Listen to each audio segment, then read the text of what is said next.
छोटे से गांव कालीपुर में शाम ढलते ही एक अजीब सा सन्नाटा छा जाता था।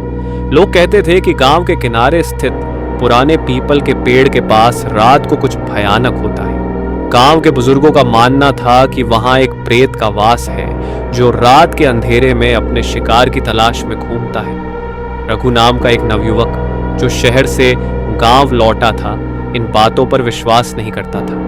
उसे इन कहानियों में कुछ भी सच नहीं लगता था। उसने ठान लिया कि वह उस रात खुद पीपल के पेड़ के पास जाएगा और सच्चाई का पता लगाएगा। गांव वालों ने उसे बहुत समझाया, लेकिन रघु ने किसी की बात नहीं मानी। उस रात रघु अपनी टॉर्च और एक डंडा लेकर गांव के उस कोने की ओर चल पड़ा जहां पीपल का पेड़ था। जैसे ही वह वहां पहुंचा, हवा अचानक ठंडी और भारी हो गई।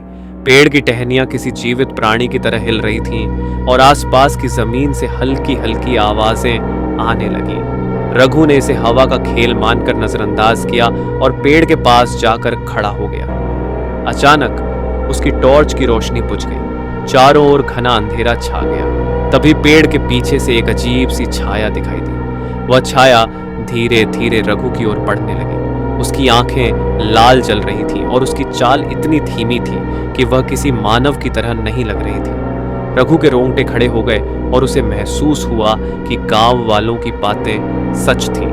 रघु ने पीछे मुड़कर भागने की कोशिश की, लेकिन उसके पैर जैसे जमीन में धंस गए थे। उस छाया ने धीरे धीरे उसके पास आकर उसकी गर्दन पर ठंडी उंगलियां रख दी। रघु ने चीखने की कोशिश की, लेकिन उसकी आवाज गले में ही अटक गई। अचानक चारों ओर अजीब सी हंसी गूंज उठी और रघु की आंखों के सामने सब कुछ काला हो गया। अगले दिन सुबह गांव वाले रघु को खोजने निकले। उन्होंने उसे पीपल के पेड़ के नीचे बेहोश पाया।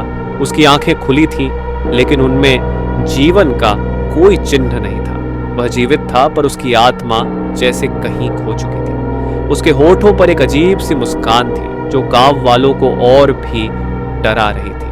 गांव के लोग अब पीपल के पेड़ के पास कभी नहीं जाते। रघु के साथ जो हुआ वह गांव की नई कहानी बन गई। एक ऐसी कहानी जो हर किसी को याद दिलाती है कि अंधविश्वास कभी कभी सच्चाई से भी ज्यादा भयानक हो सकता है। अगर आपको कहानी अच्छी लगी हो तो चैनल को सब्सक्राइब करें।